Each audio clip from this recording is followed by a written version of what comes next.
This podcast is brought to you by Audible. Have you been wanting to read more, but don't seem to have the time? Well, with Audible, you can read your books without having to find the extra time in your busy schedule.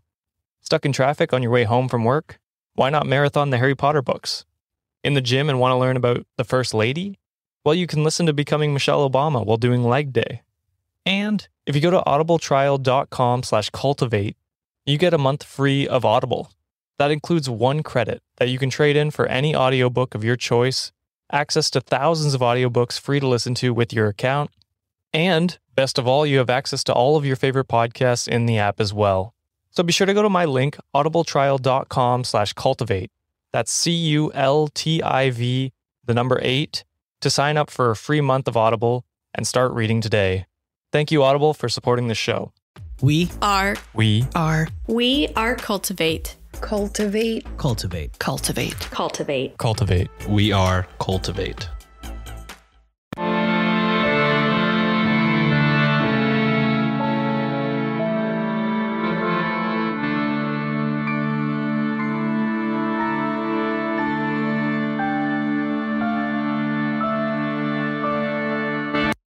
Hello and welcome to Ye Olde Crime, where we discuss the funny, strange, and obscure crimes of yesteryear. I'm your host, Lindsay Valenti, and with me is my sister and co-host, Maddie Stengel. Hello. Hi. How are you? Good. Yeah. So this episode is going to be a little bit different. Mm-hmm. The first half of this episode is going to be an interview that I conducted with our friend Paul Babel from the History Rage podcast. You may remember him from an episode we did way back when about duels. Yeah. That was such a fun one. He's so knowledgeable. He is. Unfortunately, Maddie was unable to join us at that time during the interview. Because I'm trash.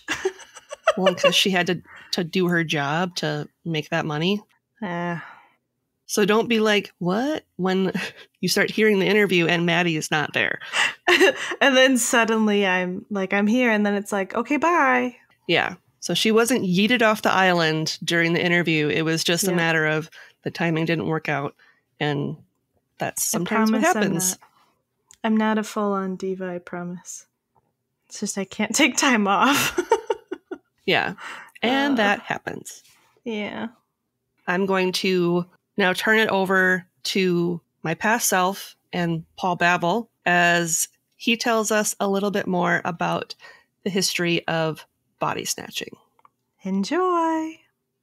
Hello and welcome to Ye Olde Crime, where we discuss the funny, strange, and obscure crimes of yesteryear. I'm your host, Lindsay Valenti, and joining me today for the second time is one of our return guests. This is Paul from History Rage. Hello. Good to have you back on the show. Good to be back. How are you doing? Not too bad.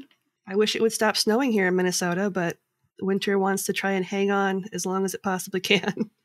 I think if I look outside, I mean, it's getting dark now over here in England, but I think today we had our first sun since 1982. Fair. So I'm not equipped for that sort of thing. I'm blonde. I just go to like bright red and then lose a stone in skin shedding and back to pale blue. So give me the Minnesota snow. So before we start, as I mentioned, you have the History Rage podcast. Yep. Can you tell our listeners a little bit about it? Okay, well, History Rage it's always been an idea that was kind of running around in the back of my head until, well, basically you and Maddie said, go on, do a podcast. Go and do it. It's our fault. It's pretty much your fault. We hadn't actually we tried it on our YouTube channel, first of all. So we were down at the Chalk Valley History Festival, and we just grabbed 5 historians that were there, including Dan Snow. Oh my God. And we just asked them the same questions, like, what is the one thing that you wish people would just stop believing, would just get over? And unsurprisingly, there are quite a lot of pissed off historians out there that really outrageous. We've just booked the 40th guest. Kyle and I actually didn't think that we actually came up with our own rages because we didn't think we'd get enough people to sign up. You know, so there's a couple of rages. You know, my personal rage is, no, we're not sticking 2 fingers up the French. There's no point. And Kyle's very kind of I don't know if I dare say this, but his basic rage is Princess in the Tower. Who the hell cares? That's fair. Yeah. Fair, yeah. But yeah, we've not had an opportunity to do those because people have been coming out of the woodwork. Podcasters, YouTubers, people who've actually written books and appeared on television, people who have their own sort of history channels and so forth. And it's like, it's taken off from there. So some of the rages that we've had on so far have been some of the good ones. The Battle of Britain was not a close run thing. That, according to James Holland, was an absolute cakewalk. We've recently recorded the Battle of Waterloo is not all it's cracked up to be. It's not as important as people think. We've also recently recorded and got coming out in a couple of months' time. We'll have The First World War is not like the poetry at all. Yeah. And we've got, we're always on the lookout for other people. So yourselves, anybody who's out there, if you want to have a rage as a historian, get in touch with us because we will let you lower your blood pressure by shouting like hell into a microphone. Sounds very therapeutic. Yeah, it is. So some of the quietest historians have kicked off with the biggest rages as well. There's a lovely lady out there. She's a spy historian called Helen Fry. She's an absolutely lovely woman. She's written a book on MI9 and an excellent book called The Walls Have Ears, which everybody should read. But she's just so quiet and pleasant until she started raging about punctuation. And we were going to keep this as an outtake. We thought, no, this is too good. Leave it in there. We all sat back for 5 minutes as she really went off on one. That's hysterical. But yeah, that is what you've helped launch to the world, Lindsay. To everyone who listens, you're welcome. It was our pleasure. Yep. There's History Rage available on all good podcast outlets. Brilliant. That's awesome. So today, the reason we have you back on the show is because we're going to be talking about body snatching. Yeah. So can you give us a brief rundown of how and why body snatching was even really a thing? Okay, so like most dodgy things in history, this starts with Henry VIII. So Henry VIII passes a law that allows certain criminals where, after having been hanged, that their bodies can be given over to the Royal College of Physicians, because there isn't a Royal College of Surgeons at that time, for dissection and anatomical study. Mm-hmm. And there's about 4 a year kind of go across just to the scientists. Science in that times is still quite in its infancy. Mm-hmm. But then as we go past through the Age of Enlightenment, we get more scientists, we get more students, we get more... So you're getting more and more anatomy schools setting up. But this is great because what we're doing is we're hanging more and more people. Not, I may hasten to add, to feed this demand at the moment. But we reach a point in about 1805, something like that, we're under a system called the Bloody Code. Have you heard of it? I'm familiar with the term, but I'm not as familiar with what the actual event was. Okay, so it's sort of pretty much a period between, say, 1750 and about 1820, where there are 225 separate hanging offences on the British law books. Wow. Such classics as... Oh, in fact, what I'm going to do is I'm going to give you 5 offences. Okay. One of these will not get you hanged. Okay. Right? Game on. So... You have damaging a fish pond. Okay. Being in a public park with a blackened face. Okay. Harming a horse. Okay. Pickpocketing to a value of greater than 1 shilling. All right. And impersonating a Chelsea pensioner.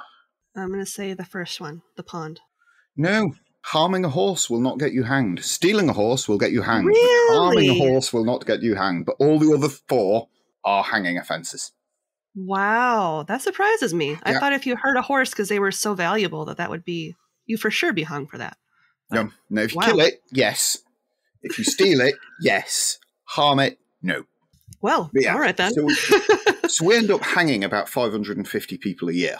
Now, we don't send everybody to the dissecting table, but we start to send quite a lot of people to dissecting tables.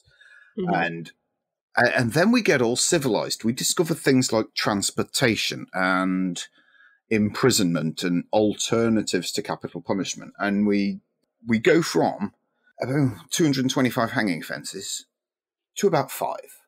Basically, willful murder, arson in His Majesty's or Her Majesty's dockyards, I'm trying to think of the ones, treason, Mhm. piracy and mutiny, I think now. There might be Okay. one other. And of course, then what we do is we go from hanging 550 people a year to hanging about 50 people a year. But by the time of that, the dissection schools and the anatomy schools have got this demand, and something needs to meet this demand. Yep. And that's where this black market of stolen bodies developed. The first body snatchers, Aberdeen students, Aberdeen medical students, 2 of them stole their own body to do a dissection. Mm-hmm. Now, I was at university. I was a physiology student myself, so probably as closest to an anatomy student that we've still got. I struggled to get up for a lecture at 9 o'clock in the morning, let alone be out at 2 o'clock in the morning digging up somebody else's body. Yeah, I can't imagine. Yeah. That's a level of dedication I don't think most people have nowadays. Yeah. Well, it's a lot easier to pass your degree these days than it is. And it's a lot easier. I mean, you still have to perform a dissection now to get a surgery qualification. It's just that you've got a lot more ready access to the subject than you had then. So they would go out and they would steal their own. And eventually this was happening so much, it was starting to damage the reputations of these future doctors going down the route. So that's when they need to call in professional help. Enter the body snatcher or the resurrectionist to fill that gap. I love how they tried to fancy it up by calling it resurrectionist. That made it any better. You find me any person of any menial job in the world that doesn't like to glamorize their job. That's true. It's not going to give themselves a fancier job title than they've actually got. Yeah, exactly. They know that. And it's pretty much us that called them the Resurrection Men rather than them. They were just they didn't even name themselves. These are just names that we, the British public, have put onto them. That's true. I'll stress at this point, by the way, what I'm going to be banging on about tonight is British body snatching. Done a little bit of a look into American body snatching, but it's going to be mostly British is where my trail took me. Okay, fair enough. Why on earth would anyone want to become a body snatcher? What was the benefit of being a body snatcher? Right. Cold, hard cash, money, and lots of it. Now, we've got a source called Diary of a Body Snatcher by Joseph Naples. And it is a primary source. It is literally like the account book of the Borough Gang of South London. And It's one of the few kind of primary sources of body snatching activity that we've got. Because he seems to be the only person that ever kept receipts and accounts. And what we know from this is how much money they were getting from this, which is 21 shillings and 9pence in a week. Now, we're going to play around with a bit of figures here. So to try and get this message across, I don't just put that through an inflation calculator and see what it is today. You've got to come at this as a slightly different angle to understand the difference that this is going to make to people's lives. Okay? Yep. So 21 shillings and 9pence in a week. Your average wage in 1811 of a guy that owns a shovel is 11 shillings a week. So what you're looking at in £21 and 9 shillings and 13 pence, I think it was, is 39 times the average wage of a labourer. So if you think you're in Minnesota, you've got minimum wage currently $10.33 an hour. Yeah. Yep. Around there. Yeah. Okay. So let's do a couple of sums. So you've got $10.33 an hour. Okay, which if we then multiply that by a normal 40-hour week, so you're looking at $413 a week. Now, we know that they're looking at 39 times the average minimum wage. So first of all, I want you to consider that you're now, by stealing yourself probably in the region of about 15 bodies over the course of a week, none of which are particularly decomposed, you're on $16,000 a week. Wow. And you're working for 7 months of the year as well. You get these summer off because summer is really bad body snatching time because there's next to no darkness, and actually the kind of ground heat kind of helps accelerate the decomposition. So you tend not to. Also, the academic year during the summer, no students, no dissection schools. Yep, really no point in digging anybody up because no one's going to use it. Yeah.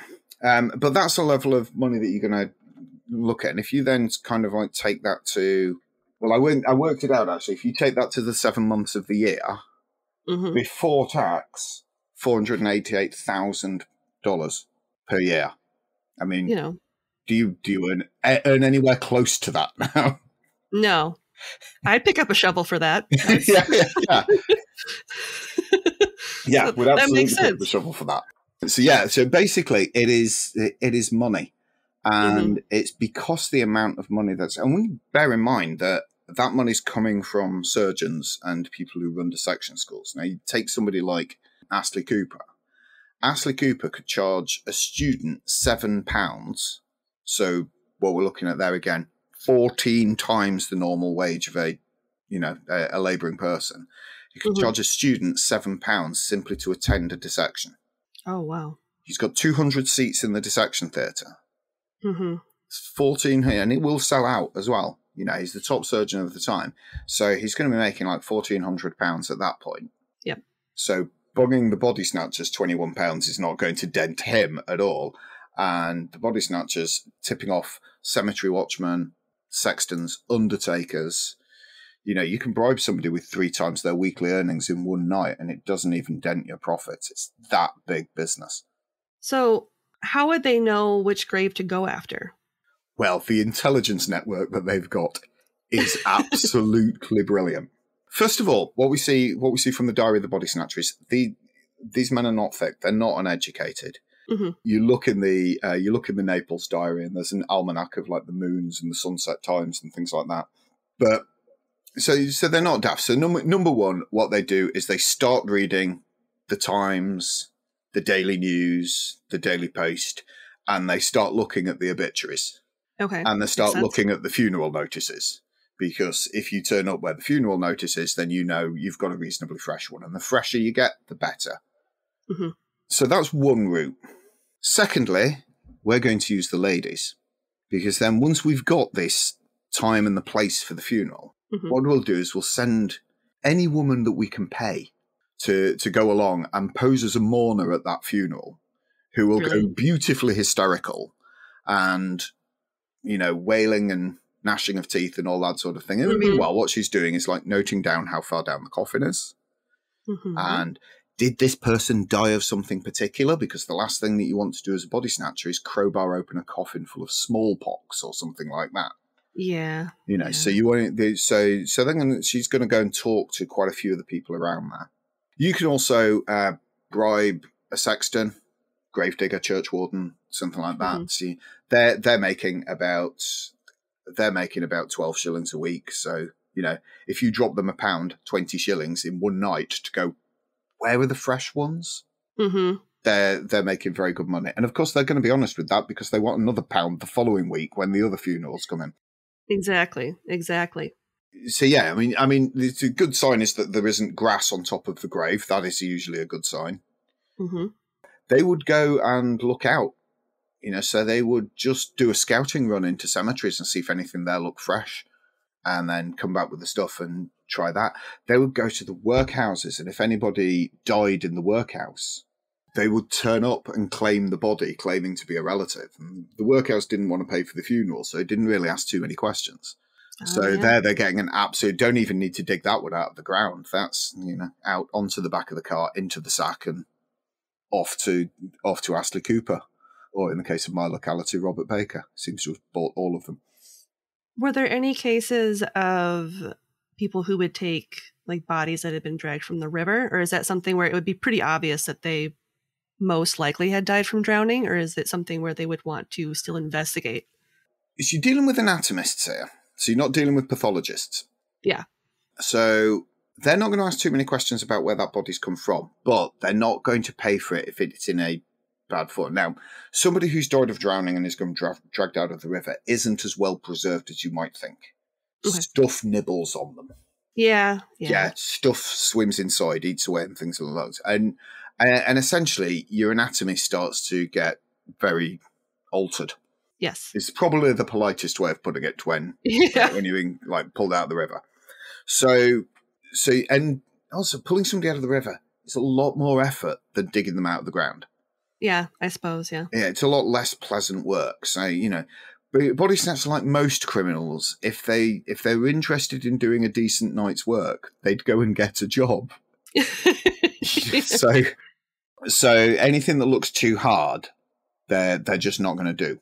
They haven't got the time. I mean, they don't even dig the entire coffin out of the grave. Yeah.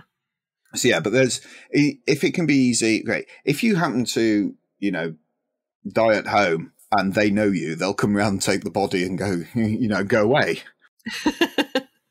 That's very good. But yeah, it's quite easy to get them out the ground. It is probably the easiest, apart from turning up to the workhouse and just taking them out the back of the infirmary, or actually just killing them yourself.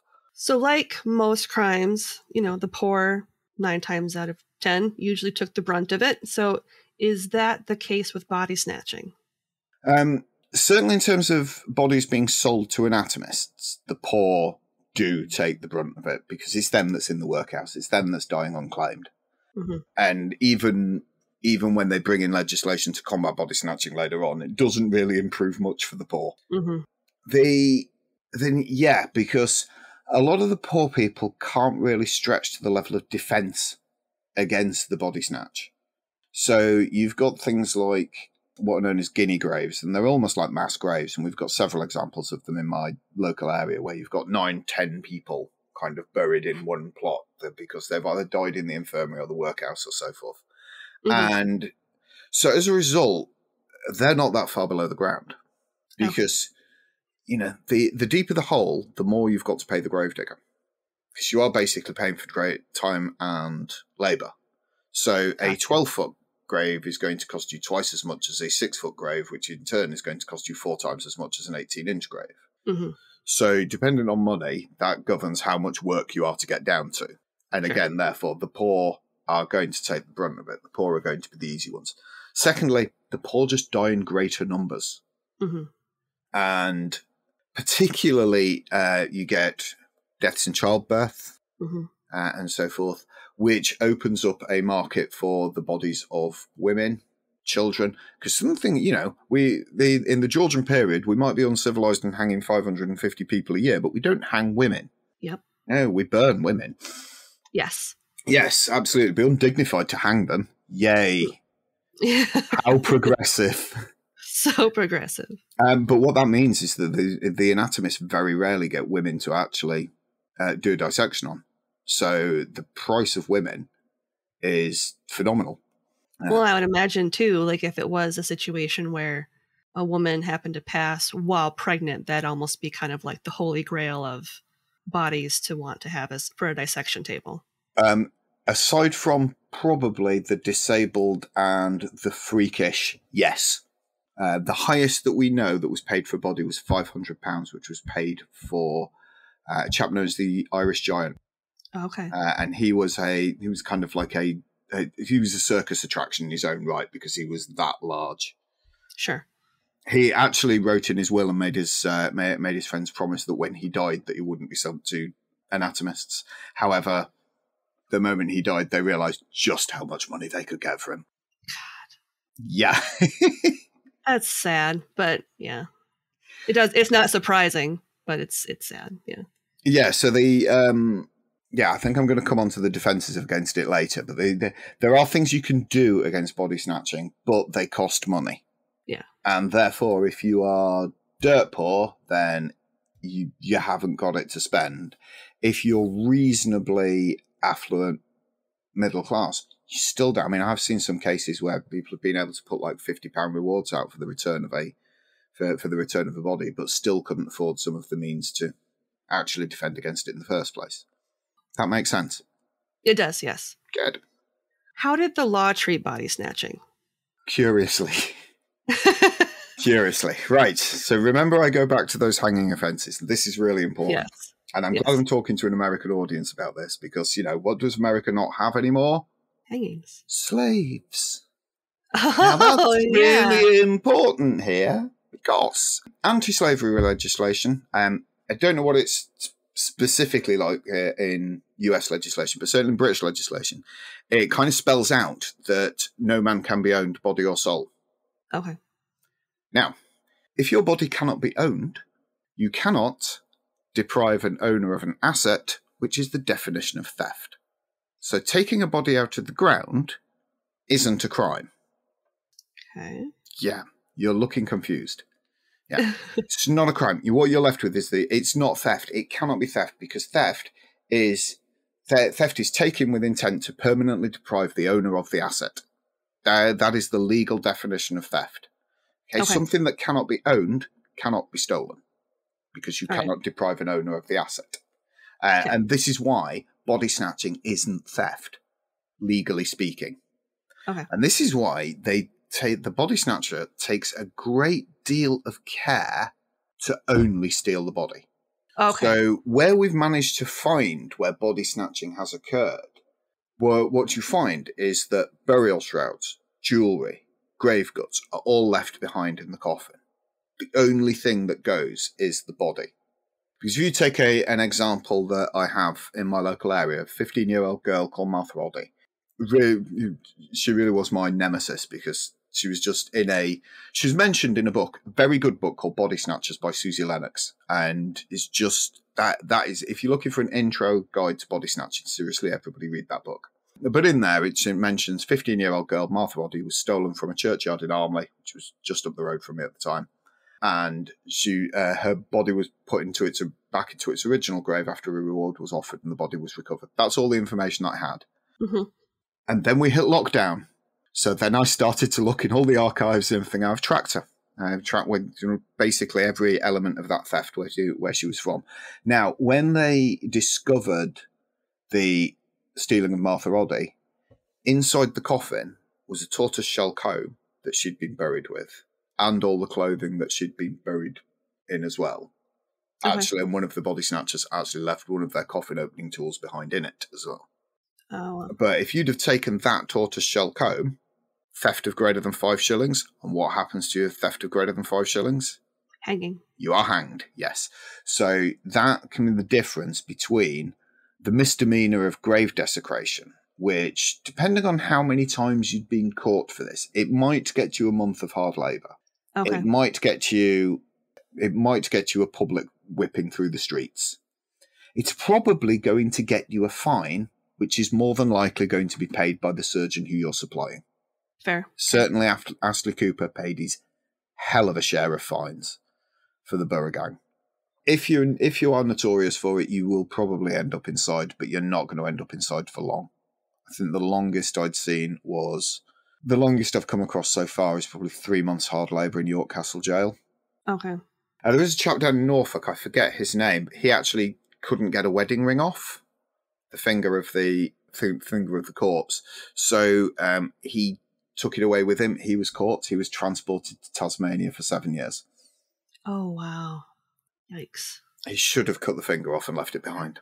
I was going to say, I thought you were going to tell me that he cut the finger off because that would have made sense to me, but no, he left the ring on, and that was his undoing.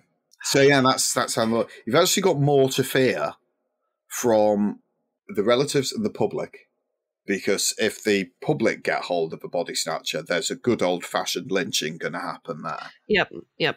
It's 1826 to 1832. We don't strictly have a police force. You have like a town watch and town constables and things like that, but we don't have the metropolitan police force that we know of today. The other thing you've got to be aware of as well is other resurrection gangs. There are about 200 working in London at any particular time. And if you stray onto the graveyard of one particular resurrection gang, then they're going to do you over. If you make a mess, then you can't use that graveyard again, and that gang is going to take some revenge on you. It is very brilliant. When you look at the money that's involved, again, $480,000 each for a gang of 6 of you. Yep. That's a lot of money to be playing around with. And that, like everything, when there is a lot of money, there's a lot of violence. The inter-gang violence is... One surgeon actually tried to stop dealing with the Borough Gang. So they actually broke into his surgery and they dissected all his bodies for him. So when when the students came in for the following day, all of his bodies had been cut into pieces. Yikes.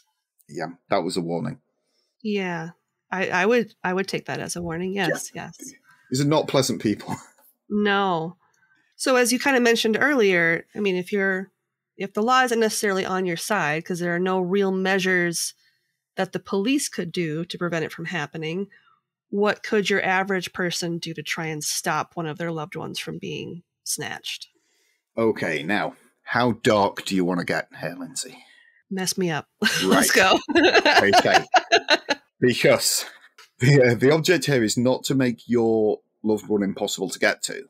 You want to make your loved one harder work than the other person that was buried on that day. Less desirable as a cadaver. Yeah, Yes. basically, they want to go in for the easy win. You want to make sure that yours isn't the easy win. So you don't have to make it impossible. You just have to make it harder than the one next door. Sure. Now, there are a number of ways that you can do this, some of which are quite elaborate, some of which are utter genius, some of which are completely insane. So I'm going to start with the poor man's defences. Number one, layers of straw in between the layers of soil as you bury the person.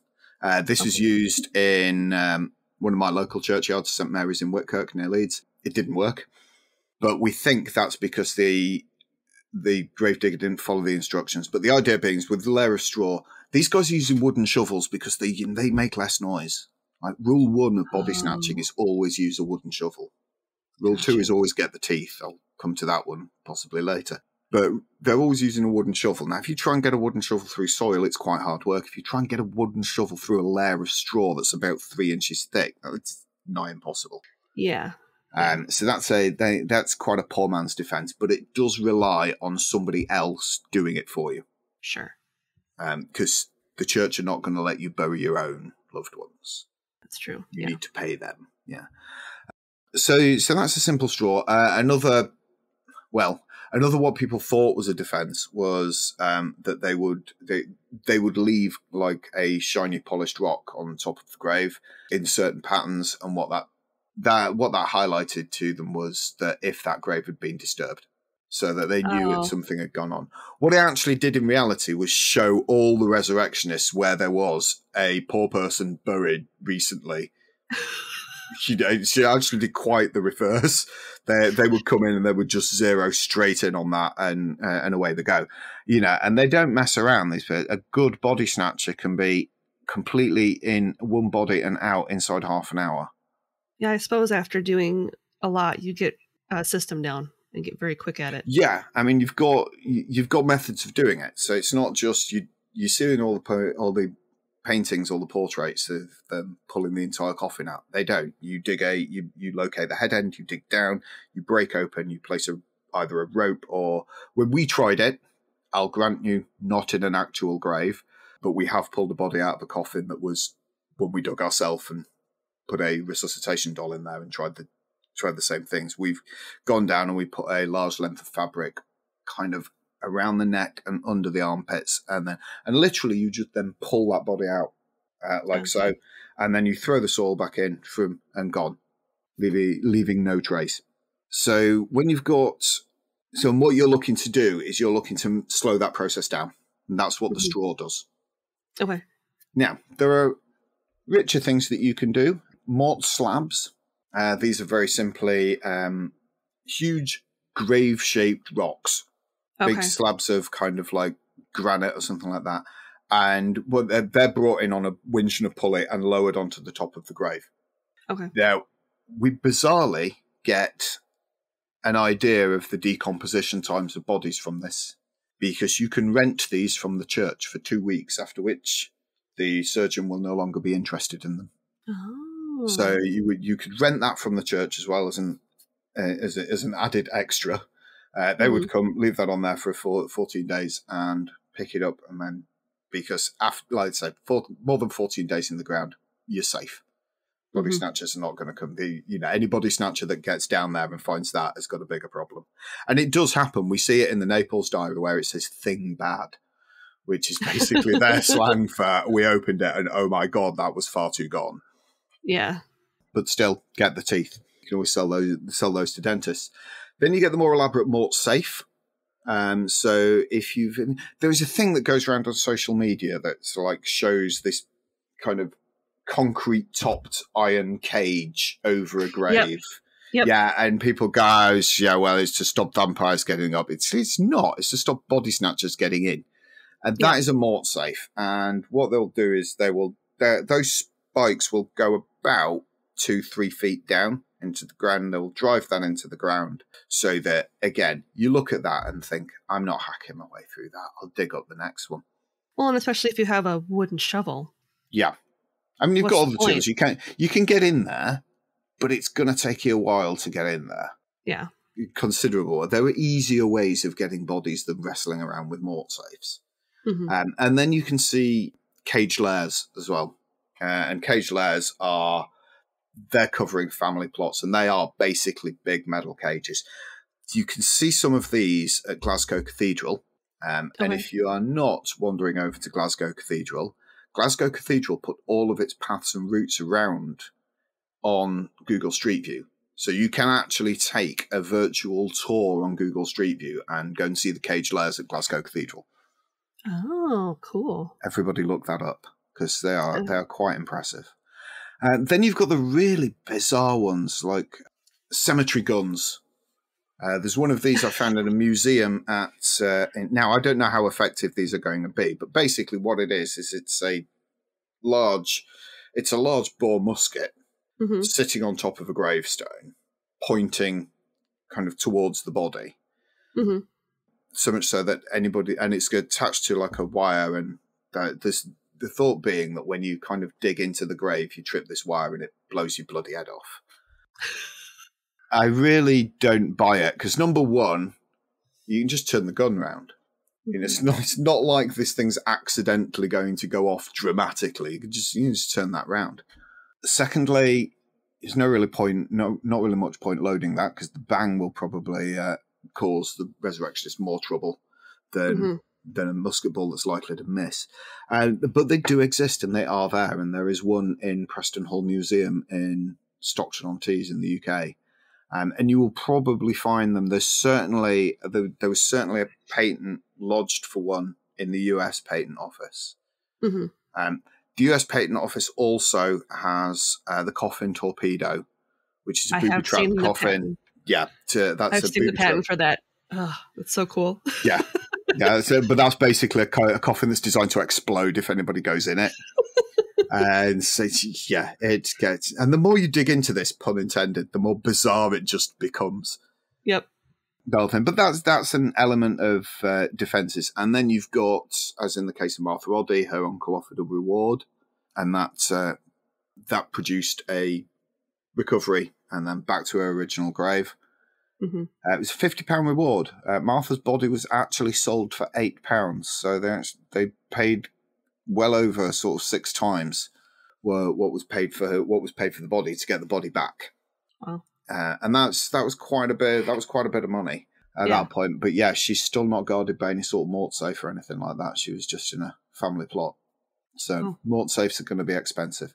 There's some beautiful examples of them in churches around Scotland. Scotland was it's the epicenter of body snatching, really. Yep. So and it's the I mean, we have them, but not in Scotland's league. Sure. Obviously, you know a lot about this subject. How do you go about researching this? With a great deal of difficulty. And you have to kind of approach research into resurrectionists with, you have to get comfortable with one thing, which is you can only track a bad body snatcher. Because that's true. A good one will leave you no hint they were ever there. And I do sometimes wander around churchyards thinking, I'm just wondering how many of these graves are empty. And we've got Crossrail being built going through London at the moment, and it's gone through St. James's Churchyard. Okay. So what they've done is they've gone in and they've done a big archaeological survey of the place, and then they've taken all the bodies out and taken them to Surrey and bury them in Brookwood Cemetery. And they're finding so many empty coffins in there. That's insane. There was just never any hint that there was anything wrong with there, but they're getting down, they're uncovering it, it's broken open at the top, body's gone, grave clothes have been left behind. There's so many of them. And there's a case over in the West Midlands around sort of Birmingham area where for HS2, they were recovering bodies and relocating them. And they were finding actually that they'd got coffins that were filled with rocks and the body had never been in them. And they think that the undertaker was actually just selling them on to the anatomists before even starting. But once you're onto the idea of you're tracking a bad body snatcher, apart from the Borough Gang, we know the Borough Gang because of Naples' diary, but it's pretty much the only primary source we've got. Everything else is coming from newspaper reports and court records.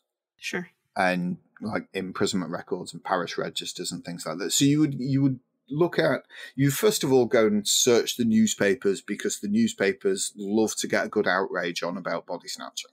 Yep. At the time. So you start searching the like British Newspaper Archive or the US Newspaper Archive for Resurrectionist, although you do get a lot of adverts for churches if you search for Resurrectionist. But you can, but definitely Body Snatcher or Resurrection Men. They will produces you some results, and then from there, what you get is you get an idea of the parish, so you can then get onto the archives, the parish registers, and you start. Right, now I've found the body. The tricky part is to find the grave. That's only really recorded in archaeological surveys. Sure. That you have to go to the church to get, and some of the churches don't really want to be that helpful.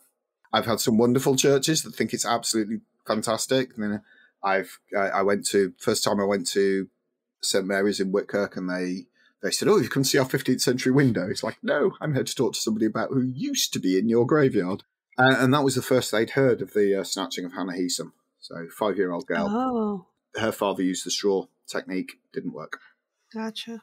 However, while that body wasn't recovered, the resurrectionist that stole the body was arrested because he created such a mess in that graveyard. He was actually handed over to the authorities by another body snatcher. Wow. He was a chap called Thomas Brown, a bricklayer by trade who was never known to work. That's what the newspaper said about him.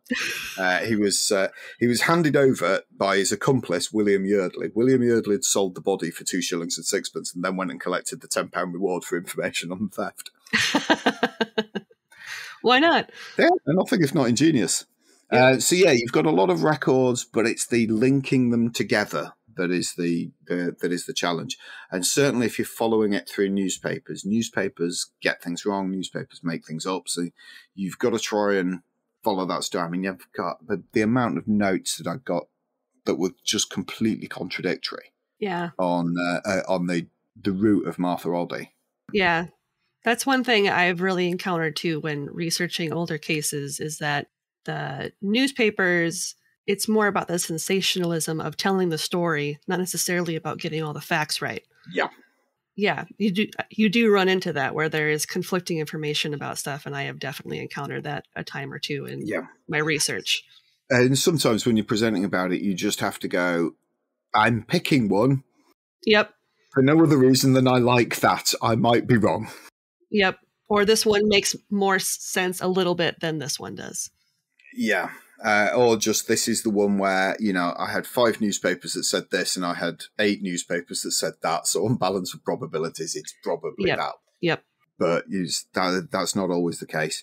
And as well, they don't keep court records like the Victorians keep court records. Sure. So they're not transcribing everything that's gone on. So if you want to know what's gone on in the trial, you've got to go back to the newspaper and then get the report that they mentioned of the trial. Mm-hmm. The other way that I know about this, a lot about this, of course, is we tried it as well. Yeah, tell people if people haven't heard our previous interview with you, which was, God, I think it was way back in episode like 16 or something. Tell people a little bit about how because you mentioned earlier about how you tried doing this. Yeah. So explain a little bit about that, if you don't mind. So we became aware through various bits of research that there is a technique to getting the body out. So you don't take the entire coffin out and then lift the body out and go away with it. I mentioned this digging down at the head end and wrapping something around it and pulling it out. So we thought, being living historian, experimental archaeology types, we'd had some wine. Well, let's give it a try. And what this has evolved into now is that we built a large box that's about the size of a reasonably normal grave. So you've got about 3 feet of soil, and then we've got a coffin at the bottom, and we've kind of perspex fronted this so that people can watch from within the grave as it all goes on. Sure. And we will go down, dig down, break open the coffin lid, hook the rope around. We've used a weighted, it's a resuscitation doll. And a resuscitation doll is actually modelled on a real dead person that was pulled out of the River Seine. Yes. And but we've weighted it to make it kind of a bit more adult human kind of weight, and then yank that out. We have actually done this with a real human being as well, although we didn't bury him, but we have we have kind of laid him down in the hole and pulled him out of the hole. Sure. So it can be done, and that was the view. It's like, you get all these things, do they work? There's a thing called the tunnel method. Doesn't work. Okay. And you'll see this in medical museums all over the place, and they go, oh yeah, what they did is that they dug a tunnel kind of 45 degrees down and then went in at the head of the coffin and pulled the body out. It's like, you've got no idea where that coffin is. Yeah. You could be looking at an 18-inch hole, 3-foot hole, 6-foot hole. There is St. James's Churchyard, an 18-foot deep grave.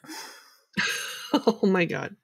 Because if you've got a big family, yeah, you bought one plot, but you go to 18 feet down for the first one and then slowly build up. Yep. But yes, so we tried it. That works. Tunnel method doesn't. There you go. And if you want to come to, those of you who are based in the UK, you can see that at the Chalk Valley History Festival this year. We will, every day from the Wednesday onwards of the festival, we'll be doing at least one live body snatch per day. That's cool. It might seem obvious, but why don't we have body snatching today? Two things, really. Number one, the 1832 Anatomy Act. And what that does is, now, there is a debate as to why the 1832 Anatomy Act comes around. But what it is basically it allows the unclaimed dead of the workhouse to be handed over to the medical schools. And it kills the market for resurrectionists, because why would you start going and paying £10 per body when you just pop down the workhouse? Yep. And they'll give you one for free. Yes. So it destroyed the market for the body snatcher. And so the body snatcher just stopped at that point and went back to doing his normal, other, different, less profitable crimes. Mm-hmm. Now, why that comes around is a bit open to debate. Most sources say that it's response to what we call the London Birkin Gang of 1828. Now, these were people that were just killing people and then handing their bodies over for money to the anatomists. Sure. So they weren't body snatching, they were just murdering. Sure. But they were murdering people to get that money. Mm-hmm. And the public is outraged. Something should be done, so the government do something. Mm-hmm. Now, that's one reason, and it's not a bad reason. Sure. But there's another thing that happens in 1828, and that is that the first surgeon is fined for illegally obtaining a cadaver. Oh. Now, I suspect at that point that there is a brief chat with a member of parliament down at a country club that says, you need to do something to stop me getting fined. Sure. And that is also then potentially a contributing factor. I don't know. They claimed in Parliament that it was to do with the London Burkers. Sure. But I always ask myself the question, is it really? Because when you've got, if you're in 1828, the amount of people in the United Kingdom of Great Britain and Ireland that actually have the vote are not going to be getting outraged by body snatchers. Why would a politician care about the opinion of somebody who's no threat to his career? Sure. But like I say, I can't back that up with anything further than theory. Sure. But it's there. And the other reason that we don't have body snatching now as well is you can now donate your body to science. And you couldn't at that point. And so it's almost like a flooded market. When I was a physiology student, we were not short of cadavers to do dissection on. I didn't stay that long in the course to complete that bit, but it was never in doubt. You were told at the start, you are going to be dissecting a cadaver. There will be one for you. You're not sharing one. There were 300 students on that course. Jeez. And that's just fascinating to me. And I know as in the case of pathologists, I think, in like body farms and stuff where people can donate their bodies for, so they can learn about, decomp and things like that. There's waiting lists now for stuff like that because so many people have done it. They don't have the room. So like that to me is just like, wow, that's insane. But yeah, that's crazy. Yeah. I mean, there are still some there are still some modern day cases of body snatching that goes on, but they are very, very rare, and they're usually done to order, and they're no longer being done by surgeons. So people would get, it often happens where it's done for a ransom. Sure. So somebody will steal a body of a loved one and ransom that body back. Charlie Chaplin's body was stolen and ransomed. Really? Yeah, they. If you want a more American one as well, it was tried with Abraham Lincoln's, but the Secret Service got to them. Okay. Wow. I did not know that about Charlie Chaplin.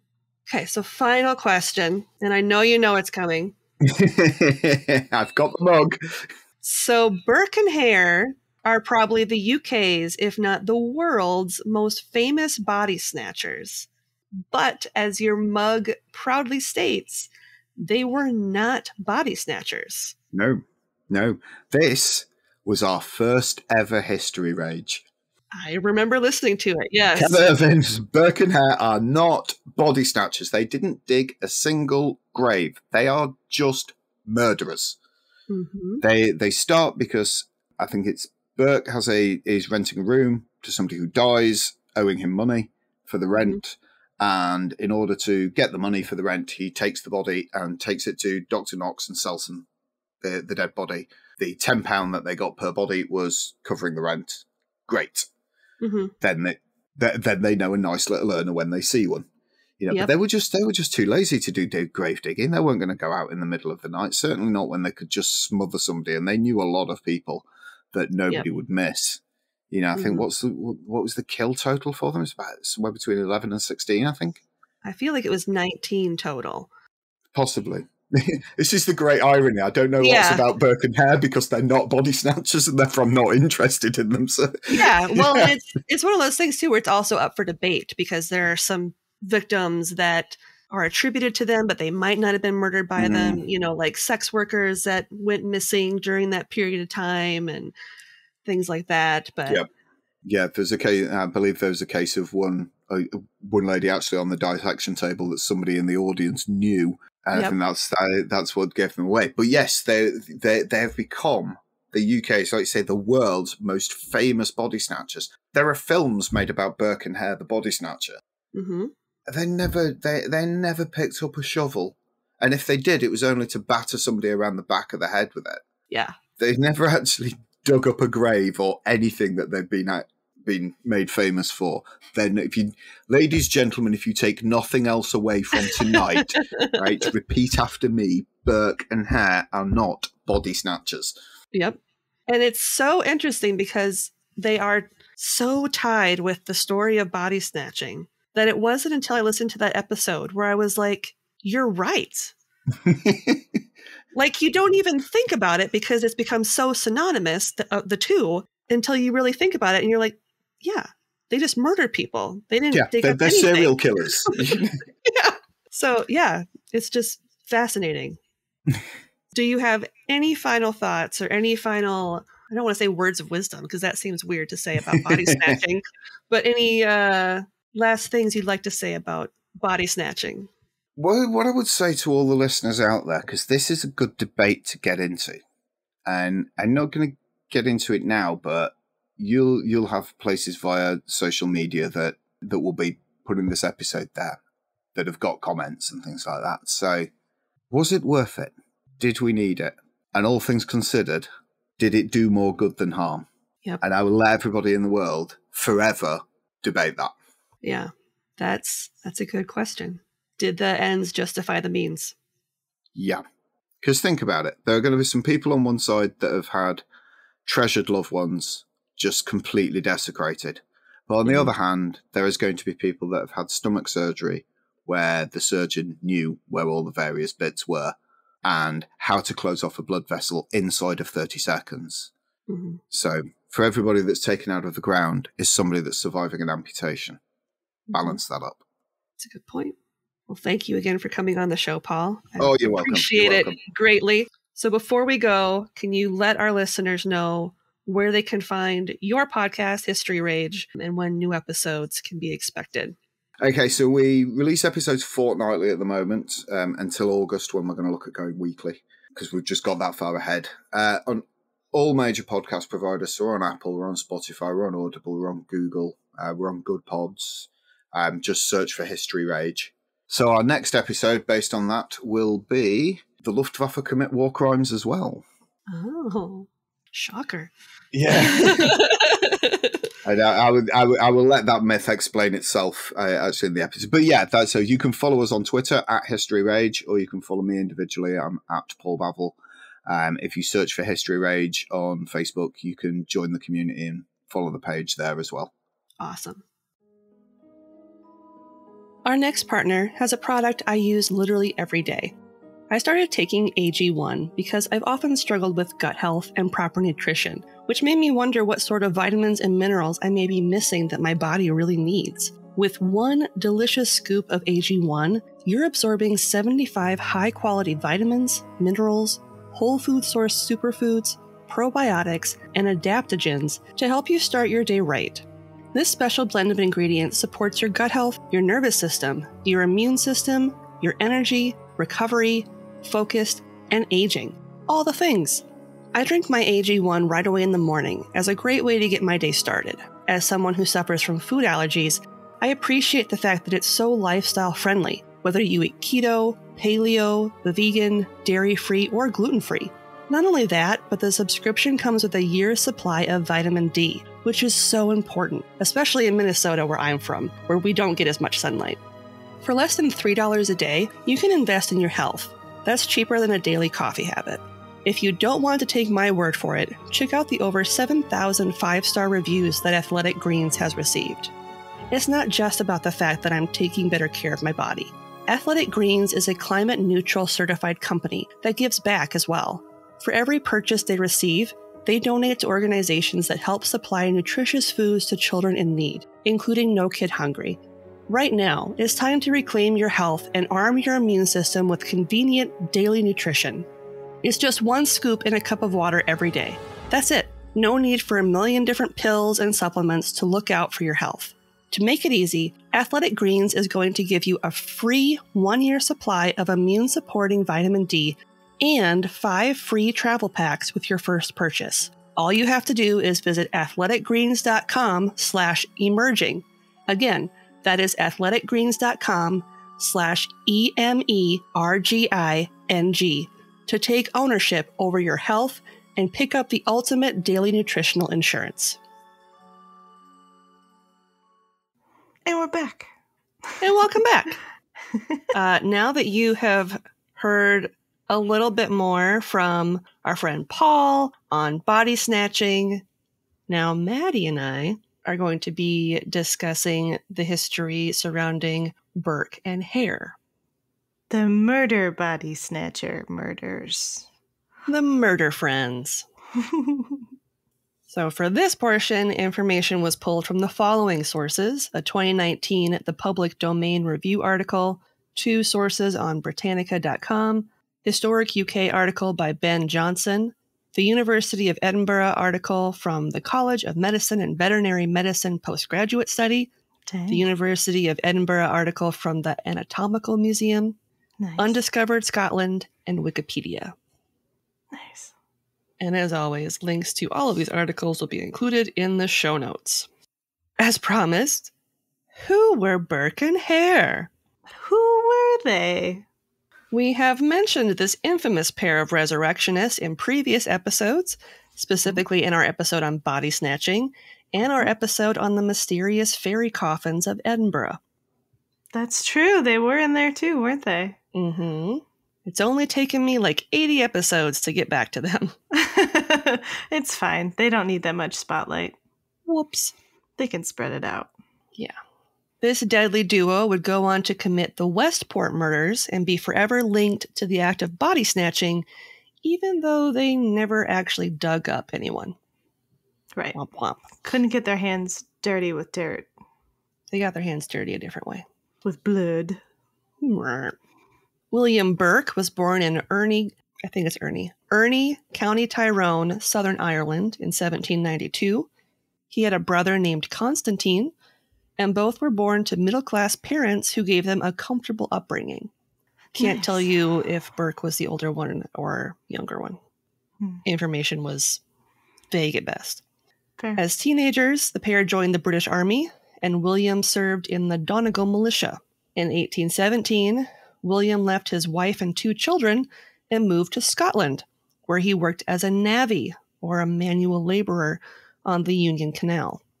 Nice. Following this, he went on to work as a laborer, a weaver, a baker, and eventually a cobbler. No candlestick making? No candlestick maker. No candles. That I feel like that's the missing position, right? It is. He just cobbles in a bathtub all the time. Yeah. I like it here.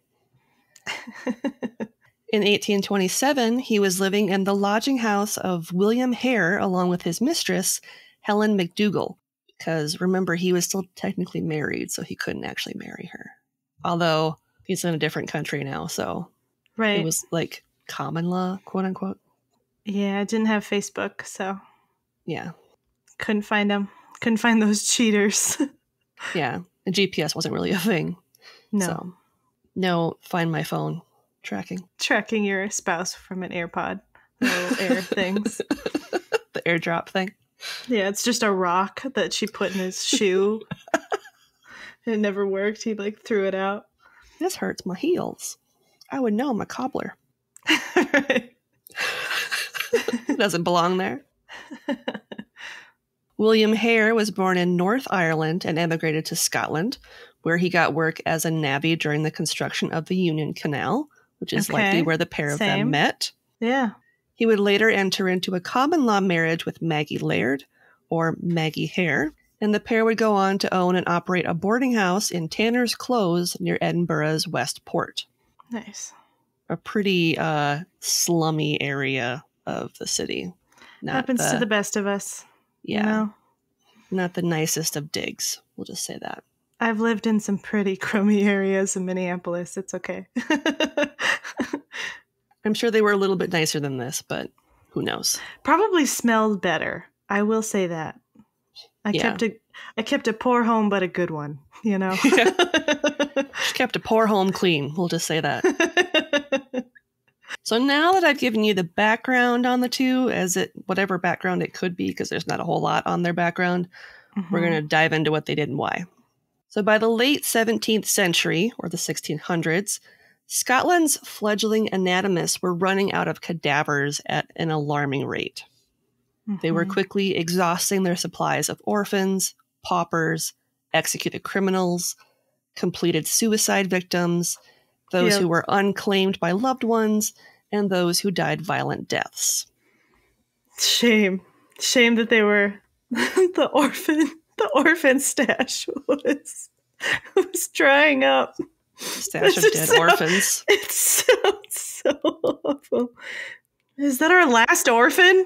We won't get another orphan for another week. Sorry, we're all out of dead orphans. In fact, by 1710, assistants had started regularly body snatching from cemeteries in order to meet increasing demands.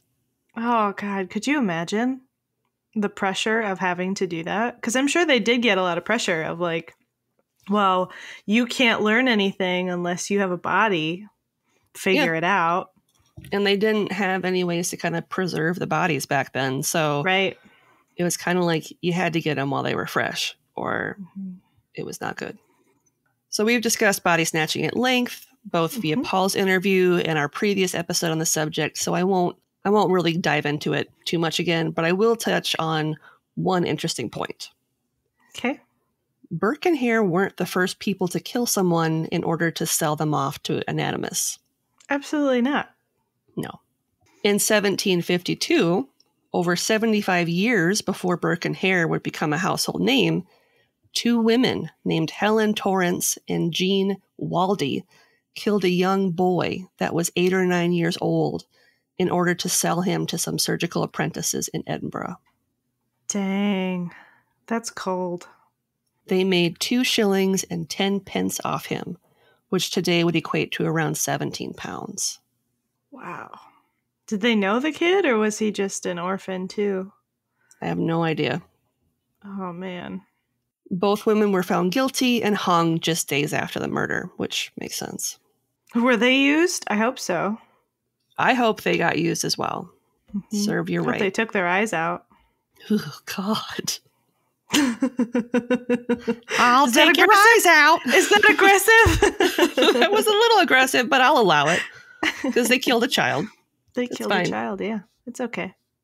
From January to October in 1828, Burke and Hare would murder 16 people, along with the help of their wives Helen McDougall and Margaret Hare, and sell the corpses to Dr. Robert Knox for anywhere between 8 to 10 pounds, or 542 to 678 pounds today. Still, I mean, that doesn't seem like a lot. It You doesn't know? seem like a lot, but you have to remember that like 8 pounds back then Mhm. was like half a year's salary Right. Well, I suppose if you think about it too, for like how much 2 hours worth of work. Right. Well, and they probably weren't able to pay that much anyway because there was such a need for a lot of them that they probably were like, you know, Oh no. They were like making it rain paying for cadavers because the students that would go to witness these dissections would Mhm. each pay like 20 pounds a piece Oh, just to attend these lectures. So yeah. the anatomy business was a booming business to be in if you wanted to make a lot of money. Like Yeah. that's why so many people were willing to get arrested digging up bodies because the money was so good. Yeah. It was like even if I get arrested and put to jail or put to death or whatever, at least I know my family's going to be well taken care of. Right. The only person they didn't kill was their first victim, a man named Old Donald, who was an old army pensioner that lived at the Logs Lodging House in November 1827. So like the year before they started murdering people. Died of natural causes, probably. Yep. After passing from dropsy. What's that? I don't know what dropsy is. What is dropsy? Just dropping dead. He dropped, see? It's edema, which is a Oh, condition characterized by an excess of watery fluid collecting in the cavities or tissues of the body. Yep. Dang. What a horribly. Ouch. Yeah, it causes swelling in the feet, Well. the ankles, and the legs. Does not sound fun. No. He still owed Hare 4 pounds or 270 pounds today for lodging. So he just sold him off instead. So Burke and Hare removed Donald from his coffin, and I think they put in like some moss and some sticks or something to weigh it down. So people, when they came to get the Awful. coffin, they wouldn't be like, what's this empty coffin doing here? And That's so awful. they sold him to Dr. Knox for 7 pounds, or around 470 pounds today. Yeah, it can't be negative or break even. You got to Yep. make a little more. Yep. So he made almost twice what he was owed. And deciding that the body snatching game was much more lucrative than they had imagined, the pair skipped that bit that involved digging up bodies and just went straight to murdering people instead. As you do, you know, Don't get your hands dirty. when you want to stop making shoes. Don't hurt Murder. your back. Using a shovel, just No. kill him. The grift would be that Hare would prowl the streets of Edinburgh to scope out their next victim. Usually someone that was infirm, old, already drinking heavily, basically someone that people wouldn't miss. Right. And easy to excuse. It's like, Yes. oh, yeah. It makes sense that they died because they were drunk. Yep. Or they were a sex worker. Because remember, this is in like the slummy version, the slummy section of Edinburgh. Yeah. It wasn't like, They're like, that's the risk you take. yep, it wasn't the nice part of town. Right. So once he'd selected their next victim, he'd invite them to rest at the lodging house, Of course. where Burke would lay in wait. After getting their unwitting guest well and truly drunk, they would Burke their victim. So Burke would lay atop the person while Hare covered their mouth and pinched their nose shut so they would suffocate to death. Nice. And be semi-crushed. Too. Yes. The beauty of them doing this is because There would be no outward sign of how the person died. Right. Because there's no strangulation marks on the neck from like manual strangulation. No holes where holes shouldn't be. Yep. No guns, no bashed in heads, no nothing. The ideal cadaver. The first Burking victim was a sick lodger at the boarding house named Joseph Miller. And since no other current lodgers were sick, giving the men a convenient alibi should they suddenly die, they turned their sights elsewhere. So they, after old Donald, they had one more sick person, and then after that, they're like, well, shit, now we got to go find somebody. Yeah, now we got to go find the sorry people to murder. Their next victim was Abigail Simpson, who on February 12th, 1828, was given copious amounts of alcohol before being smothered and carted off to the Knox Anatomy School. Due to the quote-unquote freshness of her corpse, she earned the pair 15 pounds, or a little over 1,000 pounds today. Yeah, we just found her. It's crazy, right? Yep. Literally just fell into our laps and died. Fell down dead drunk. Crazy. After this, another tenant of the lodging house was burked, because I think, if I remember right, they were getting jaundiced from something. And so Hare, who like ran the boarding house, was like, well, I got to get rid of this guy because if he's sick with something, I don't want anybody else like getting sick here. Right. Because we don't want it. You can't make money off of sick cadavers. No. So he was burked, followed by another woman that was lured to the boarding house by Maggie Hare. After this, Burke invited two known sex workers to the boarding house, Mary Patterson and Janet Brown. Janet left after she got into a heated argument with Burke and his mistress, Helen. When Janet eventually came back to retrieve her friend Mary, she was told that she had left with Burke. The following morning, several of Dr. Knox's students recognized the corpse of Mary Patterson for, I'm assuming, obvious reasons. Uh-huh. Sad. Yeah. Next was a beggar woman named Effie, who earned the men 10 pounds, or around 678 pounds today. A woman that Burke had helped out when she got into a spot of trouble with the police before he was like, bye-bye. Right. An elderly woman who died from an overdose of painkillers that they had provided her. And a deaf boy whose back Hare had broken, who apparently was her grandson. All right. Probably the only person that would come looking for her. Yep. And potentially did go looking for her. With the exception of Effie, these three victims earned the men 8 pounds apiece, or around 542 pounds each. The victims continued to pile up. An acquaintance of Burke's named Mrs. Ostler, and even his mistress Helen's own relative, Anne McDougall. That's so messed up. Yeah. I can't remember, like, how close in relation she was, like if she was a cousin or like a distant relative. I don't remember, and I couldn't find it anywhere. Okay. All I know is they were related, which is messed up. Following this, the pair would murder an elderly sex worker named Mary Haldane, along with her daughter Peggy Haldane, when she came later to find out what had happened to her mother. Dang.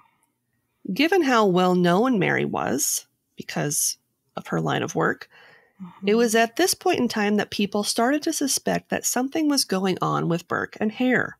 The pair's scheme started to fall apart when they murdered a well-known young man named James Wilson, who was often called Daft Jamie.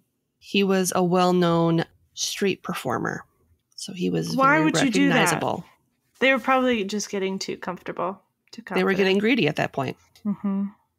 When Jamie was displayed on Dr. Knox's examination table, several of his students recognized the young man, and although the good doctor denied that it could possibly be Jamie, he proceeded with the anatomy lesson by first removing his head and his deformed foot.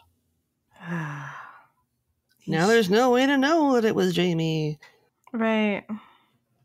Burke and Hare's 17th and final victim was a woman named Marjorie Campbell Docherty, whose body was discovered hidden under a bed by lodgers James and Anne Gray. Whoa. What a horrifying sight. Yeah. Just finding a dead body under the bed. Because, like, why would it be there? Yep. What's the point of you dying underneath a bed? Yep. Marjorie had been invited to stay with the Burkes, who had temporarily sent James and Anne over to Hare's boarding house so that they could commit the murder on October 31st, 1828. However, when the couple returned to collect their belongings from the room where Marjorie had been murdered, that's when the grisly discovery was made. Awesome. Helen, in an effort to protect her lover Burke, tried to bribe the pair with 10 pounds a week, or around 678 pounds today, but they reported the crime to police anyway. Yeah, like, no, because I wouldn't trust him, and I would definitely think that I would be next. Exactly. No matter what. Yep. They're not going to pay you. They're just going to murder you. Burke and Hare sold Mary's body before the police arrived at the lodging house to investigate. But when their stories regarding her didn't match up, and her body was discovered and identified by James Gray at Knox's anatomy school, the police arrested them and their wives on November 3rd, 1828. While committing their crimes, the men would transport the cadavers with a tea chest pulled by a horse. But when they went to deliver the bodies of the old woman and her deaf grandson, they couldn't fit both in the tea chest and instead had to put them in a herring barrel, Oh, God. which Hare's horse refused to transport. Apparently, he later shot the horse in anger. Wow. Well, I suppose, like, the disregard of life in general was pretty high. So, why not? The story of the murders hit papers in Edinburgh on November 6th, 1828. And after the story was released, Janet Brown, who had escaped death at the hands of the men after her argument with Burke and his mistress, went to police and identified clothing found at the lodging house that belonged to her friend, Mary Patterson. How devastating to find out. And to figure out, like, how close you were, too. Do you think she knew that she was close to being murdered at the time? Probably. I don't think... So would you be afraid to say something? And I apologize if this comes across as offensive, given the line of work they were in. I in no way intend for it to come across that way. But I wonder if it wouldn't have been unusual for them to just kind of go somewhere, meet up with somebody, and then go somewhere else. You know what I mean? Yeah. So at the time, she wouldn't have thought anything of it. Right. Well, and if you're in that line of work too, you're not going to be going to the police for help. Exactly. So that, like, you're not going to say, hey, somebody tried to murder me, because then they'll be so focused on what you do for a living and punishing you for that. Yep. That they'll be like, wow. That's kind of what I was assuming, is that if they had gone there together, likely because Burke had brought both of them there under the assumption that they would be providing their services to Burke. Right. And if she left and then came back and Mary and Burke were gone, I'm sure she assumed that Mary was doing her job. Right. And it wasn't anything out of the ordinary for her. Right. But also maybe part of her was like, this is really weird. Like, what happened to her? Why isn't she here? I don't know. I feel like your instincts would be better in tuned in that line of work as well. Yeah. Hopefully. I would hope so. Yeah. The trial began on December 24th, 1828, and Burke and Hare were tried along with their wives slash mistresses, and Dr. Knox was also being tried. When it became apparent that there wasn't enough evidence to pin every murder on them, Lord Advocate Sir William Ray offered Hare immunity from prosecution if he confessed to the murders and provided King's testimony against Burke. Hare blamed the actual killings on his partner, and it was his testimony that led to Burke being found guilty. Burke and Helen were charged with the murder of Marjorie Docherty, while Burke was additionally charged with the murders of Mary Patterson and James Wilson. Burke exonerated Dr. Knox during the trial, stating that he had no knowledge of the crimes prior to him purchasing the cadavers. That's nice of him to do. Yeah. But, I mean, it makes sense now when you know that the crimes were referred to being Burked. Mm-hmm. That's why. It's because they made the case all him and not Hare. Yep. What a bummer. But I suppose, like, being haired. Yeah. It doesn't have the same ring, you know? No. On January 28th, 1829, Burke was hanged in front of a crowd that was estimated to total around 25,000 people at Lawn Market. Wow. His body was later given to an anatomist named Professor Monroe, where it was publicly dissected on February 1st at the Anatomy Theatre in the Old College building of the University of Edinburgh. Allegedly, Professor Monroe even dipped his quill in some of Burke's blood before noting, quote, "This is written with the blood of William Burke, who was hanged at Edinburgh. This blood was taken from his head," end quote. Dang. In another macabre twist, his skeleton was turned over to the Edinburgh Medical School, where it can still be seen, along with a pocketbook that supposedly is bound with his skin at Surgeons Hall Museum. There is also a death mask of Burke and a life mask of Hare on display at Surgeons Hall Museum. In the case of Hare, he was imprisoned and released in disguise on February 5th, 1829, and sent to Dumfries before virtually disappearing. Yeah. There are rumors that he was thrown into a lime quarry by an angry mob before living on the streets of London as a blind beggar. We can only hope. Yeah, I don't feel bad for him. That he had a bad time. Yep. Helen, Burke's mistress, was released after the jury noted that the charges against her couldn't be proven. And after being almost lynched, she fled to Australia. Yeah. Yeah, that makes sense. Maggie, Hare's common-law wife, fled to Ireland upon her release. As for Dr. Robert Knox, following the trial where no charges were pressed against him, he was disgraced and left Edinburgh for the London borough of Hackney, where he practiced as a physician until his death in 1862. Isn't that nice that he still got to practice medicine? Right. Isn't that just so nice, knowing that he probably was definitely turning a blind eye? Oh, yeah. At some point. They all were. Mm-hmm. They all knew they were buying bodies of people who had either been dug up or murdered. Like, right. How else are you getting these bodies? So much for doing no harm. I've used it a few times in this story, but burking became a new slang term in Edinburgh that was a verb meaning, quote, to smother a victim or to commit in anatomy murder, end quote. Following the murders, as is so often the case, a fun little rhyme was invented that went as follows. Quote, up the close and doon the stair, butt and ben with Burke and Hare. Burke's the butcher, Hare's the thief, Knox the boy that buys the beef, end quote. You know, it's kind of funny. What? It's not funny, but I can see burking being like a Fortnite dance. If it were to be something happening now. Just like completely inappropriate, like something in Minecraft or Fortnite or instead of teabagging, you're just like burking people. You just it's like you're doing the caterpillar on top of somebody. Hitting them with a pillow. Oh god. Smother, smother, smother, and twerk. And twerk. Something awful. The following quote from author George MacGregor, who wrote the book History of Burke and Hare, pretty much sums up their legacy.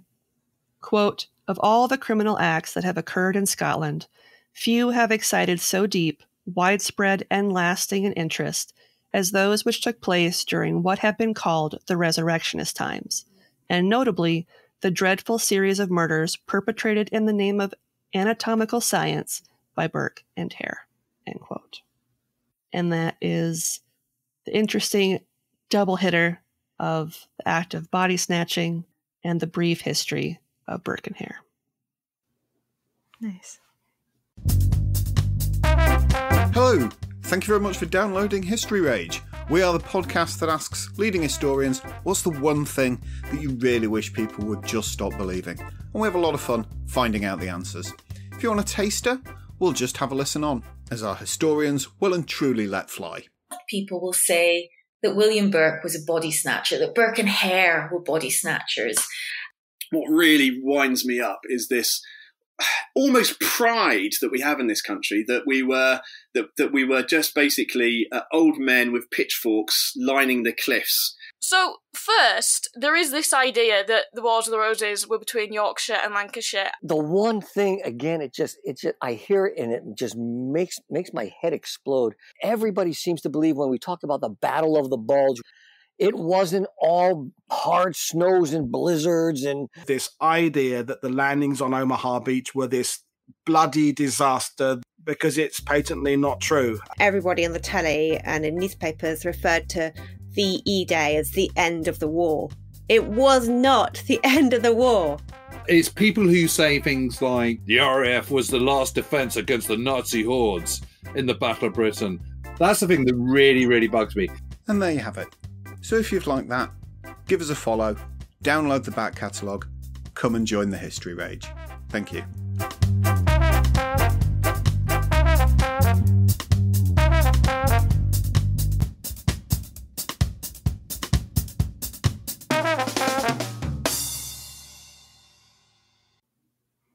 On that note, this week's podcast blog is, unsurprisingly, History Rage. Hosted by our friend Paul Bavel and Kyle Glover, History Rage is a fortnightly podcast where members of the history community debunk the myths about major historical events and figures and discuss what they wish all of us would stop believing. If you check out their very first episode, you'll hear them discussing today's topic with Kat Irving, conservator of human remains for the Surgeons Hall Museums of Edinburgh. Cool. It was a really cool episode. I listened to it. Yeah, I bet. And this week's listener question comes from Ashley from the Studying Scarlet and Pineapple Pizza podcast. She wants to know, if Paul Bunyan were real, would you secretly suspect him to be a serial killer? Paul Bunyan? Yeah. Well, is Babe the Blue Ox also real in this scenario? I'm going to say yes. Then, yeah, for sure. It'd be too fantastical to not. Yeah. I'm going to say in this scenario, because it's completely fictional, I'm imagining he wouldn't use the axe. He would use Babe. Yeah, I was just going to say. Yeah, Babe would be his muscle. And he would use Babe in the sense, you know how police horses are trained to, rear up with a certain term, a certain word? It'd be like that. Yep. He'd say something like, Babe, pancakes, or something weird, and then No, it'd have to be Minnesota specific, hey, hot babe, dish. Did you hear the loon? Or he'd make a loon sound, a loon call, and she'd just But that'd be too random gore. Because the loon, it would be such a common sound that then she'd just be rampaging all the time. Yeah. Oh, she's just constantly rampaging? He'd be like, hey, did you hear that loon? And she's like, hell yeah, I heard that loon. Who am I murdering? Point me in the right direction for mayhem. Which way was the loon, Paul? Due north. And the stop command was Grey Duck. Yeah. 10,000 Lakes were all filled with blood. He's like, hey babe, duck, duck, Grey Duck. And then she would stop. She'd stop the rampage. Grey Duck. Grey Duck. And all would be well. Mm-hmm. On that charming note, what's something good you'd like to share? Oh my gosh, I was trying to think of something earlier. This is going to be kind of minor and something I'm still exploring, but I've had some kind of weird health issue stuff, which is not super uncommon considering I am living with a chronic illness and random body pains happen. Mm-hmm. And so I've been having some pretty gnarly stomach stuff recently, and I got the Konjac. Konjac. It's Konjac jelly. I don't know how to say it, but okay. Konjac, I think. But I saw it on TikTok, and it said it helps with gut health and your hair and all this stuff. And it was, I think on average a pouch is 11 to maybe 14 grams of carbs, so super low. And it's similar to those jellies that you can get at Asian markets with the little coconut in it. Oh yeah. It's very similar to that in taste. Okay. And so I had gotten some and I had tried it and I was like, oh, these are good. And then I kind of ignored them. And then this weekend I had really nasty stomach pain where like I couldn't sleep. And I am so sick of taking medication for it. Like I had already taken enough. Like I couldn't take any more that day. And so I was like, I'm just going to have Konjac jelly and see what happens. And I didn't have any stomach pain that entire night. And I like almost cried when I woke up in the morning because it was such a relief. So I'm going to experiment this week and see if that's a real thing. And if it is, just kidding, it's not. Please don't buy it out. It's all mine, please. Let me have some. It's mine. Back off. It's already popular on TikTok, so that's kind of the kiss of death if you ever want something. Once it hits TikTok. Once the teens know about it, it's done. So we'll see. But it was really nice to like not cry after eating. So yeah, I bet. How about you? I'll use Charlie as my something good. So I had to take him into the vet on Friday, which doesn't sound great, but just a checkup. Well, he's got stuck eye caps from his last shed, and that can be a problem because it could get infected. Oh, yeah. Eesh. Mess with his eyesight. Obviously, if there's like dead skin that he can't get off. So. And how fun would it be to give a snake eye drops? Well, it's funny that you say that. Oh no! So I took him in. They were really nice, and she put this like lubricant type jelly thing on his eye caps because people that don't have snakes, the ball python, it just has like essentially a glass eye. They don't blink or anything, and when they shed, the eye sheds as well because obviously their eyes grow with the rest of their body. And if it doesn't come, horrifying. I know, but if it doesn't, eye shedding. I know, but if it doesn't come off, it can really inhibit their vision. It could get infected. There's a lot of things. It's not a good time. It's not good. So I was like, I need to get this off. So we tried using this like lubricating jelly. It didn't do anything. So she gave me something to bring home with me and kind of try over the weekend. Other than the eye thing, she's like, he looks super healthy. He's beautiful. He's got a really great temperament because he didn't try to bite her when she's like holding his head down to like rub his eyes, which... With Vaseline? Cool. with Vaseline. Let me like lube up your eyeballs. Like, yeah. No one's going to want to sit still for that. No. So she was honestly very surprised that he did not bite her. And he was so good about it. I felt like a very proud first-time snake mom. Funny. They still haven't come off. They've gotten a little bit better. I did. Oh, you're not supposed to put a humidifier in a ball python's enclosure, but I put a little humidifier in there. That doesn't. Just to see if it would help. To help with the humidity. And it's not one that like sprays a bunch of water. It just kind of like does a light mist. Because the concern is that you're going to get like mold and mildew growing in the enclosure if it's too wet. That makes sense. Yeah. So, but it seems to have helped. Right now he's like crawling all over it because it's a little log with a little like thing at the top. Cute. I think it's helped a little bit. I also bought some... I haven't opened it yet, but I'm assuming it's basically just like Vaseline that you like lube up your snake with when they are getting ready to shed. It sounds so hot. But yeah, I'm hoping that I go back on Monday. So I will have gone back by the time this comes out to see if they can do anything else. But cool and also gross. Yeah. So it was a very educational visit to the vet. But it was also nice to hear how many compliments he was receiving for how... for his coloring for one, and two, like how healthy he looked. So yeah, I was very pleased. So that means you're providing a good home. Yeah. I don't know. It's my first snake. Right. So I don't have all the answers. All right. You can find us online at yieldcrimepodcast.com. We're also on Twitter at yieldcrimepod and on Instagram and Facebook at yieldcrimepodcast. We're also on YouTube. You can send us something in the mail at our P.O. Box, which is Yield Crime Podcast, P.O. Box 341, Wyoming, Minnesota 55092. This information is also listed in the show notes, so please don't get into an accident trying to stop and write this down somewhere. Like, what's please the no. zip code? You can email us at yieldcrimepodcast@gmail.com. Submit your questions, story ideas, say hello. We'll say hi back. I like that. We love saying hello. A great way to support the show would be to leave a 5-star rating and review on Apple Podcasts, Podchaser, Good Pods, or leave a rating on Spotify. This week's review comes from Podchaser, and it comes from Paige. And they say, okay, these two seriously crack me up. The stories are usually weird ones that I've never heard before. I love that they designed an entire podcast around pre-1900 crimes, because some of these are messed up, but they're so entertaining. Not to mention, the laughter between these two is highly contagious. Dedicated listener for sure. Thank you. And for the record, this is Lindsay's brainchild, so I can't take credit for her being like, she was like, hey, what if we did true crime before the 1900s? And I was like, okay, because like it was super saturated. And look at what's happened. Look at us. Look at us. Episode 95. Look what we did. Almost to 100.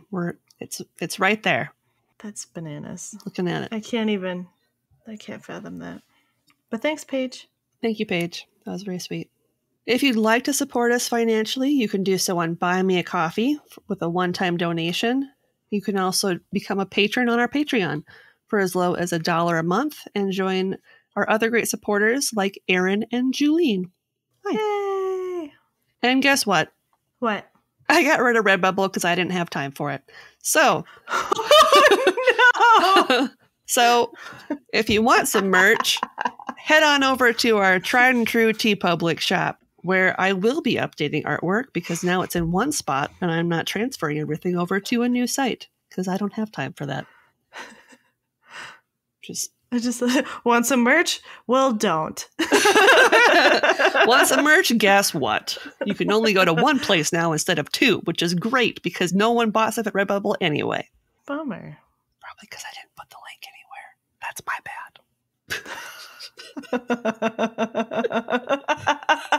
Exactly. So you want some merch? No. Good luck finding it, Indiana Jones. Buy us a coffee and we'll show you the link. And special announcement. Keep an eye on social media because we are going to be announcing a special giveaway we are doing for the month of May. Mm-hmm. So keep an eye out for a submission form where you can be entered multiple times to win some pretty cool stuff.